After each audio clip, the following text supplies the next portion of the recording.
Le 27 janvier 2026, un truc de dingue s'est produit à Oroville, balayant 10 ans de certitude sur la sécheresse. Ce réservoir, qui stagnait à 27% de sa capacité 2 ans plus tôt, alors que ses quais n'étaient que poussière, a explosé 135% de sa moyenne. L'eau grimpait si vite que les vannes scellées depuis le désastre de 2017 ont sauté. En à peine 24 heures, le niveau du lac a bondi de 0,64 pieds, soit 7,7 pouces. Assez pour noyer les côtes et engloutir les accès routiers, forçant l'évacuation d'urgence de campings qui n'avaient pas vu une goutte depuis des lustres. On culmine désormais à 854,72 pieds de haut, frôlant le déversoir qui a failli raser la région en 2017, déplaçant 188 000 âmes. Mais attendez, voilà le plus flippant dans cette histoire. Ce déluge ne vient pas de simples couloirs de pluie atmosphérique classiques. Les experts météo de la NOAA traquent actuellement un monstre inédit, des convergences d'humidité records, des schémas météo explosant toutes les normes de fréquence et d'intensité. Le docteur Michael Anderson, climatologue d'État, a lâché lors d'un briefing le 25 janvier qu'on ne fait plus face à de simples tempêtes isolées. C'est un transfert d'humidité massif et continu, du jamais vu dans les annales scientifiques. La question n'est plus de savoir si les barrages vont déborder, mais plutôt si notre béton tiendra le coup face au chaos qui arrive. Est-ce le clap de fin brutal de la méga sécheresse en Californie? La preuve que le climat déraille bien plus vite que prévu par les experts? Ou est-ce le signe que nos infrastructures datant du 20e siècle sont totalement à la ramasse face aux extrêmes du 21e? Pour piger l'enjeu d'Oroville, faut voir ce qu'il pèse vraiment dans tout le réseau californien. Sorti de terre en 1968, ce mastodonte culmine à 770 pieds, s'imposant comme le plus haut barrage de tous les États-Unis. Sa cuve retient 3,5 millions d'acre-pieds de flotte une fois pleine, ce qui en fait le deuxième plus gros réservoir de l'État après Shasta. C'est pas juste un point d'eau local, c'est le pilier central du réseau d'État. La machine colossale qui abreuve 27 millions de personnes depuis le nord et irrigue 750 000 acres de terres agricoles dans le sud profond. La rivière Feather qui l'alimente draine 3 624 000 carrés de la Sierra Nevada. Et quand la neige fond au printemps, ce bassin peut cracher plus de 150 000 pieds cubes par seconde. De quoi remplir une piscine olympique toutes les 2 secondes, un truc de malade. Les services des ressources en eau surveillent Oroville de très près depuis sa création. Débit, stockage, température, tout est fliqué 24 heures sur 24 par des capteurs. Normalement, les cycles saisonniers sont réglés comme du papier à musique. Les tempêtes d'hiver remplissent la cuve. La fonte printanière maintient le niveau, avant que l'été n'épuise les stocks pour nourrir les villes et les champs. Pendant 50 ans, la machine a tourné sans accroc, exactement comme prévu. Le niveau de l'eau dansait sagement dans les limites fixées par les ingénieurs. On pouvait anticiper les stocks 6 mois à l'avance sans trop se planter. Le béton encaissait les caprices de la météo sans broncher. L'ouvrage gérait parfaitement ces variations ordinaires du climat, puis vint l'enfer sec. De 2012 à 2016, la Californie a connu son pire calvaire depuis plus de 1200 ans. Les expertises menées par les chercheurs de l'UCLA sont formelles. Le lac d'Oroville n'affichait plus que 26% de sa capacité en septembre 2015. Les pontons surplombaient le vide de 30 mètres. Les ports n'étaient plus que poussière. Le réservoir était si bas que la centrale hydroélectrique, alimentant 800 000 foyers, a dû s'éteindre des mois durant, faute d'eau dans les conduits. Alors que l'État s'habituait à la pénurie, le ciel a fini par se déchirer. En février 2017, des trombes d'eau et de neige ont frappé le nord de l'État, avec une violence telle que le bassin asséché a été instantanément submergé. Le lac se remplissait bien plus vite que les vannes ne pouvaient l'évacuer. Le 11 février, le déversoir principal en béton, notre unique rempart, a vu sa structure littéralement exploser sous la pression. En quelques heures, une balafre géante de 100 mètres de large a mis le roc à nu, forçant les ingénieurs à utiliser le déversoir d'urgence. Un seuil de béton brut jamais sollicité en 49 ans d'histoire. Mais les flots dévalant la paroi ont commencé à dévorer la colline, menaçant d'effondrer l'ouvrage entier dans une catastrophe sans précédent. L'ordre d'évacuation immédiate est tombé pour toute la vallée en aval. 188 000 âmes ont fui. Si ce barrage avait cédé, un mur d'eau de 9 mètres aurait rayé Oroville et Marysville de la carte. Ça a tenu, de justesse. Les réparations ont coûté 1,1 milliard de dollars. Les ingénieurs ont blindé le nouveau déversoir avec des ancrages ultra résistants. Le secours a été reconstruit à neuf. Des capteurs high-tech surveillent chaque fissure. Les autorités ont durci tous les protocoles pour bannir le spectre d'un tel fiasco. Le message était limpide.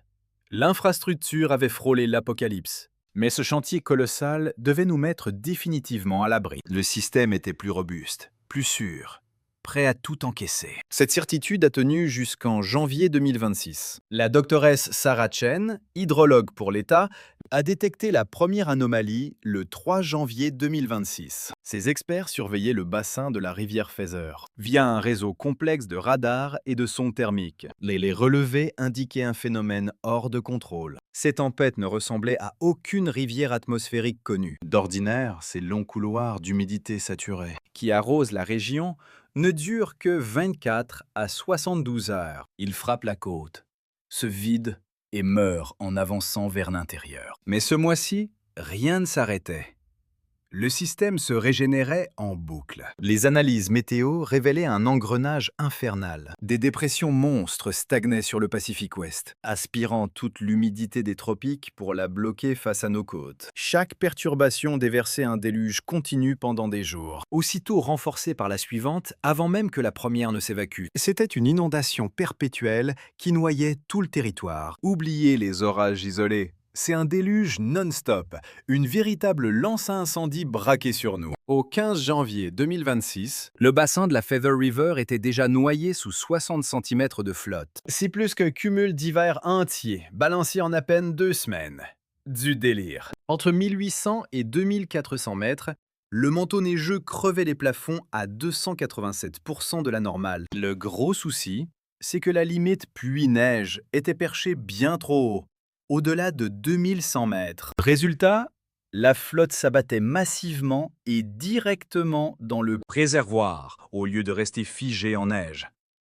Un cocktail explosif pour la saison. Les débits au lac d'Oroville ont bondi de 15 000 à 87 000 pieds cubes par seconde. Le 20 janvier, le réservoir, qui stagnait à 67% au début du mois, s'est mis à gonfler de plus de 60 cm par jour. Chen a tout de suite capté que ça allait mal finir. Les règles du barrage, revues après le chaos de 2017, imposaient de garder de la marge pour les crues en bloquant le niveau sous les 260 mètres avant la fin du gros de l'hiver. Cette zone tampon est censée absorber les crues brutales, sans avoir à tout lâcher en mode panique totale. Sauf que ces protocoles misaient sur des tempêtes isolées, avec des temps de répit. Ils n'avaient jamais anticipé ce matraquage humide qui dure depuis des semaines. Le 22 janvier, Oroville atteignait déjà le seuil critique des 260 mètres, la limite forçant l'ouverture immédiate et massive des vannes. Les techniciens ont balancé 50 000 pieds cubes par seconde dans l'évacuateur principal, évacuant tout ce qu'ils pouvaient sans noyer les villes en aval. Mais le lac montait encore. Les entrées d'eau dépassaient les sorties de 30 à 40 000 unités. Chaque jour qui passait rajoutait 30 à 60 cm de pression supplémentaire. Chen a sonné l'alarme auprès des experts météo de Californie et du Nevada. Le verdict est tombé. Aucune accalmie en vue. C'est l'enfer. Une autre rivière atmosphérique monstrueuse est annoncée pour le 28 janvier, avec 20 à 30 cm de flotte en plus sur tout le bassin versant. Le 24 janvier, la gestion des eaux de Californie a convoqué une cellule d'urgence de la dernière chance. 23 experts ont disséqué les scénarios. L'ambiance était funèbre. Leurs calculs ont révélé une apocalypse au ralenti. Si le débit actuel persiste et que la tempête frappe comme prévu, Oroville atteindra le déversoir d'urgence à 275 mètres d'ici 10 à 14 jours. Utiliser ce déversoir n'est pas forcément synonyme de catastrophe absolue. La structure a été blindée exprès pour tenir le coup dans ce genre de merdier. Mais depuis chantier, personne ne l'a testé en conditions réelles. Les simulations informatiques disent que ça va tenir, en théorie. Mais la réalité se fout pas mal des modèles mathématiques. Le vrai cauchemar? Si le déluge continue une fois le déversoir d'urgence activé, le barrage pourrait déborder. l'eau passerait carrément par-dessus la crête. Un déversement sauvage qui pulvériserait tout et raserait les vallées en aval, dépassant tout ce que les secours de Californie peuvent espérer gérer. C'est l'inconnu. La réunion s'est bouclée sur un constat de péril imminent. La session s'est terminée par un avertissement glacial. On fonce droit dans le mur. On préconise de vider d'urgence tous les réservoirs d'État dans une manœuvre désespérée. Il faut libérer de la place en aval, avant que la crue ne submerge tout. L'alerte est lancée. Les communautés risquent de finir sous les eaux d'une minute à l'autre. On prépare l'évacuation massive de 200 000 âmes piégées en zone inondable. Ce plan de crise devait rester secret, enterré sous le sceau de la confidentialité. 3 jours plus tard, la fuite éclate dans les colonnes du Sacramento Bee. La vérité éclate. La Californie est coincée dans une impasse absolument fatale. Le lac Oroville dégueule dans la Feather, qui vient percuter le Sacramento vers Verona. Déjà gonflé par des pluies torrentielles, le fleuve Sacramento menace de rompre. Tout converge vers le delta, ce centre névralgique où bat le cœur de l'eau californienne. Un champ de bataille où l'eau douce affronte les remontées salines de San Francisco. 27 millions de personnes survivent grâce à ce dédale complexe de tuyaux et de pompes. Mais cette infrastructure colossale n'est qu'un écosystème à l'agonie, fragile et précaire. Des espèces en péril et des terres agricoles immenses jouent leur survie ici. Des hectares de cultures bâties sur de la tourbe, bien en dessous du niveau de la mer. Un territoire protégé par 1100 milles de digues centenaires qui s'effritent. Lâcher les vannes d'Oroville, c'est condamner le delta sous une pression hydraulique folle. Les digues fatiguent. Si elles lâchent, le sel de l'océan va tout empoisonner. Les fermes seront noyées et l'exportation d'eau devra stopper net pour éviter la contamination. C'est une équation impossible. Trop vider Oroville détruit le delta instantanément. Retenir l'eau. Et c'est le barrage lui-même qui menace de s'effondrer. Le 26 janvier, avec un niveau à 854,72 pieds, l'eau monte encore. Les techniciens du barrage se retrouvent face à un choix cornélien et brutal. Ils poussent les débits à 5000 pieds cubes par seconde dans le déversoir. C'est le seuil maximal pour éviter que les digues ne volent en éclats en aval. Le lac grimpe toujours. En bas, les habitants sentent le souffle du désastre. À Marysville, 12 000 personnes derrière des remparts précaires retiennent leur respiration. Les centres d'urgence s'activent. Les refuges ouvrent. La ville se prépare au pire. Les sirènes et les policiers réveillent les quartiers vulnérables en pleine nuit. Mais le temps est un luxe qu'ils n'ont plus. La catastrophe va plus vite. Le 27 janvier, le verdict de la météo nationale tombe comme un coup près. Les modèles annoncent un déluge de 10 à 15 pouces sur le bassin de la Feather. Un assaut prévu entre le 28 janvier et le 2 février. Sol saturé et neige prête à fondre. La tempête parfaite va tout liquéfier. Le taux de ruissellement frise les 90%, c'est du jamais vu. Chaque goutte tombée ira s'écraser directement dans les veines du réservoir. On atteint un débit d'entrée monstrueux, entre 120 000 et 150 000 pieds cubes. Une furie qui va s'acharner sur l'ouvrage pendant 5 à 7 jours d'affilée. Même vanne grande ouverte, Oroville va gonfler de 20 pieds supplémentaires. Le niveau va atteindre 875 pieds, frôlant l'irréparable. On sera à 30 pieds seulement du déversoir d'urgence, le dernier rempart. Les radars montrent déjà un autre système qui s'aligne derrière celui-ci. Un second choc potentiel entre le 6 et le 8 février. Le Dr Chen torture ses simulateurs, cherchant une lueur d'espoir qui ne vient pas. Le verdict reste le même.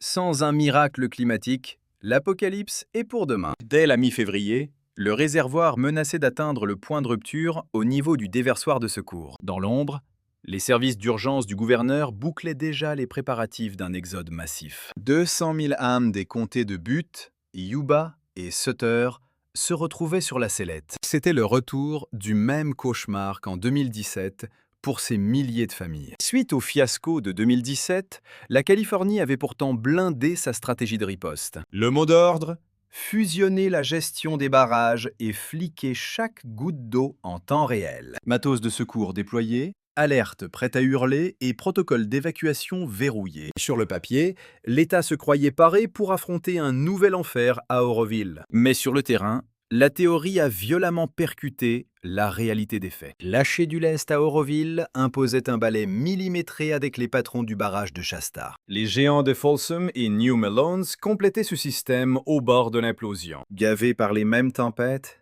Tous ces monstres de béton menaçaient de déborder. Pour éviter la noyade en aval, il fallait que toutes les vannes crachent leurs eaux simultanément. L'objectif vital?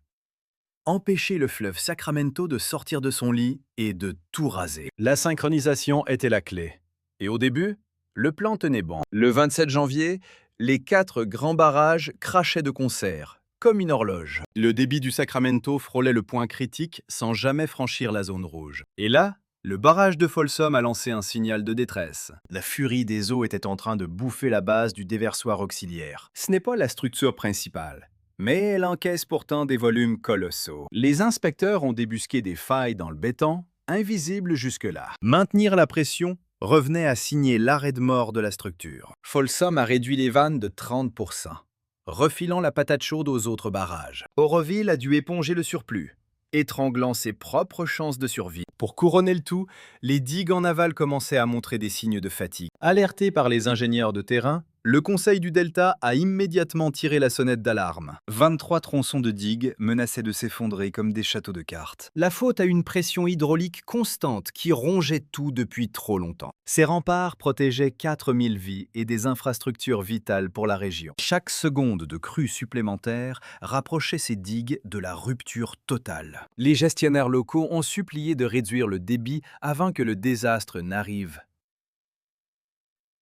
C'était la seule fenêtre possible pour tenter des réparations de la dernière chance. Les autorités de l'eau étaient coincées entre le marteau et l'enclume. Vidèrent Oroville d'urgence pour sauver le barrage d'une catastrophe majeure, ou tout couper pour empêcher les digues d'en bas de céder sous la pression. Les louis environnementales sont venus foutre encore plus de bordel dans cette équation impossible. La loi fédérale sur les espèces menacées impose des débits ultra précis, sans aucune marge. C'est le prix à payer pour sauver les épergnants et les saumons chinook de l'extinction. Lâcher de l'eau glaciale depuis Oroville permettait de stabiliser cet équilibre précaire. Mais ouvrir les vannes en grand risquait de chauffer les eaux et de tuer l'écosystème. Un tel faux pas risquait d'entraîner des sanctions fédérales immédiates et brutales. Des bureaucrates pourraient alors bloquer toute manœuvre en plein milieu de l'apocalypse. Chaque issue de secours se transformait aussitôt en un nouveau piège mortel. La réalité balayait les prévisions, révélant les failles béantes de nos structures. Le sort s'acharnait,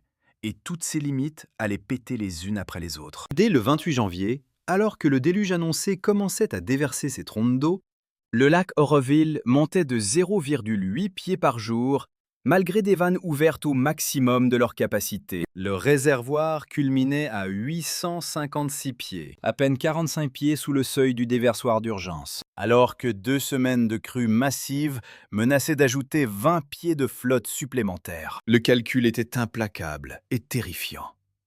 Sans un miracle météo, le déversoir de secours allait déborder début février. La com officielle a viré au cauchemar total. Après les fuites dans la presse, les médias ont pris d'assaut la zone et les chaînes d'infos ont débarqué en force à Oroville. Sur le web, la paranoïa grimpait en flèche. Tout le monde hanté par le spectre de 2017, exigeant une évacuation immédiate de toute la zone. Les autorités multipliaient les points presse, jurant que même si c'était chaud, on n'était pas dans le remake de 2017. Les structures avaient été blindées. Ce déversoir d'urgence était justement là pour encaisser ce genre de coup dur. Partir n'était pas encore à l'ordre du jour, même si le scénario catastrophe restait sur la table. Les discours tentaient un grand écart impossible. Reconnaître le danger sans déclencher l'hystérie. Garder la face tout en préparant. Un départ massif. Faire les pros, tout en avouant qu'on naviguait à vue. Ça ne calmait absolument personne. Les habitants en aval voulaient du béton, pas des peut-être. Les politiciens cherchaient déjà des coupables pour cette nouvelle crise sur des murs à peine secs. Les militants pointaient du doigt le dérèglement climatique, ce mal profond que les réparations de façade ne soignaient pas. Le Dr Chen, propulsé expert en chef pour l'État, s'échinait à expliquer l'inextricable. Son constat était glacial. On gère un système conçu pour un climat qui appartient désormais au passé. C'est le choc frontal entre le béton du 20e siècle et la météo du 21e. Le barrage tient, c'est du solide. Mais on opère désormais en dehors de toutes les limites de sécurité prévues. Mais la nuance crevait sous le poids d'une info en continu qui ne veut que des réponses binaires. C'est la panique ou pas? On évacue ou on reste? Le barrage va-t-il lâcher? La vérité, On gère un risque de dingue en direct. Ne faisait pas de bonnes manchettes. Le 30 janvier, après 3 jours de tempête, la réalité a balayé toutes les prévisions. Le bassin de la Feather a pris 33 cm en 72 heures. Un record absolu depuis 1893. Le débit entrant a explosé à 134 000 pieds cubes par seconde. Le niveau a bondi de plus de 2 pieds en une journée pour atteindre 858,8 pieds. Les techniciens lâchaient 105 000 pieds cubes par seconde, à la limite de la rupture pour les villes en aval. Mais l'eau s'accumulait encore à un rythme infernal. À cette allure, le déversoir d'urgence allait craquer dans 11 jours. L'enfer a duré jusqu'au 1er février, avant que la tempête ne s'essouffle enfin. Le 2 février, le ciel s'est tu. Oroville a atteint son pic à 862 pieds,3 le lendemain, à 39 pieds de la catastrophe, amorçant une lente décrue, alors que les vannes gagnaient enfin leur duel contre les éléments. L'alerte rouge s'essouffle à peine qu'une nouvelle rivière céleste menace déjà pour le 6 au 8 février. Le lac Oroville frôle l'overdose. Les vannes crachent des tonnes de flotte, c'est du non-stop. En aval, la paranoïa grimpe. Les experts scrutent ces monstres qui se forment sur le Pacifique. Le déversoir de secours tient le coup. Pour l'instant, personne ne fuit sa baraque. Le béton encaisse le choc. Mais notre marge de manœuvre, ce mince rempart entre l'ordre et le chaos total, a fondu en quelques jours seulement. On ne se demande plus si l'infrastructure peut gérer les caprices météo habituels. Le vrai crash, c'est ce matos conçu pour le climat pépère du XXe siècle face à la fureur apocalyptique du XXIe qui devient notre quotidien. De 2012 à 2016, la Californie s'est blindée contre la soif éternelle, claquant tout dans le dessalement, les nappes et une agriculture de survie. Des milliards investis sur un seul pari. La pénurie d'eau était le boss final. Sauf qu'en 2026, le script a totalement déraillé. Trop de flotte, trop vite.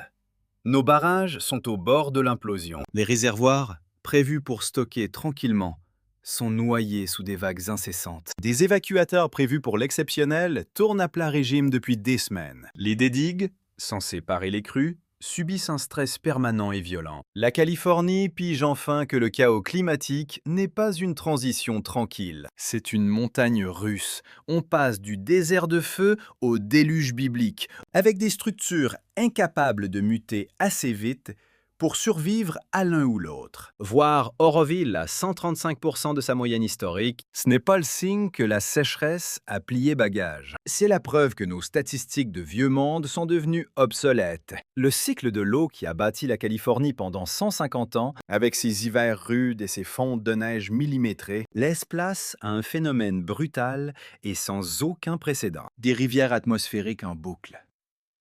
De la flotte au lieu de la neige sur les sommets. Des murs de tempête qui s'enchaînent sans nous laisser respirer. On bascule du craquellement au naufrage en une seule saison. Ces courants célestes et ces pluies chaudes bousculent tout le timing de l'eau. Les ingénieurs savent dompter le connu, mais ils sont impuissants face à un chaos qui mute plus vite que le béton. Le système sature.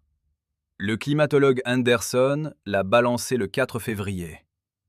On pilote des machines calibrées pour le monde d'avant 2000. On se prend des anomalies qui n'existent même pas dans nos archives. Chaque barrage, chaque digue, chaque réservoir de cet état a été conçu pour une planète qui a cessé d'exister. Nos remparts contre la flotte, ces monstres de pierre, déversoirs, digues et aqueducs censés nous protéger, sont devenus notre propre prison technologique. On ne remplace pas en un éclair des structures lourdes de plusieurs décennies ayant englouti des milliards et des milliards de dollars. Cet héritage nous paralyse face à l'urgence. On se retrouve à opérer du matos du 20e siècle, au cœur du brasier climatique du 21e. On sait que ces cataclysmes vont pousser nos structures jusque dans leur dernier retranchement, guettant le maillon qui finira par céder sous la pression. Sommes-nous vraiment maîtres de l'eau californienne ?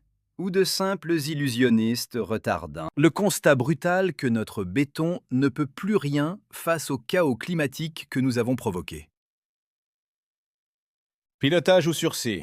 L'heure n'est plus aux palabres, mais à l'assaut immédiat. Les capteurs crachent leur flux de données sans le moindre répit. Le lac Oroville suffoque et expire au gré de chaque tempête. Les techniciens lâchent les vannes en s'accrochant à des protocoles figés. Les cellules de crise fignolent les trajectoires de fuite. Là-haut, les experts traquent le prochain déluge atmosphérique qui nous fonce dessus. La machine tente de tenir le choc, seconde après seconde. Et quelque part au-dessus du Pacifique, des vapeurs tropicales s'amassent dans l'ombre pour forger la prochaine menace qui pulvérisera des fondations, conçues pour un monde qui a déjà cessé d'exister. Des cités entières seront acculées au pied du mur alors que des millions d'âmes se demanderont avec effroi si ces remparts tiendront encore le coup. L'océan transporte déjà son prochain ultimatum. Si Orville menace de déborder, ce n'est pas parce que nous avons manqué de béton pour nos murs. Il sature car nous avons bâti pour une stabilité prévisible, tout en déchaînant un climat aux colères totalement inédites. Qui payera l'addition quand le ciel nous tombera sur la tête? Quand les bassins dégueuleront? Quand les digues en aval voleront en éclats? Quand le déversoir d'urgence hurlera? Et qu'on verra enfin si les rustines résistent à une apocalypse réelle dépassant toutes les simulations de laboratoire. Le silence sera la seule réponse, brisé par le seul grondement des flots montants, des chiffres qui prouvent que la marge de sécurité s'évapore, nous laissant face à une réalité glaçante. Le succès et le désastre ne tiennent plus qu'à quelques jours, là où nos aïeux pensaient disposer de mois ou d'années pour voir venir la catastrophe.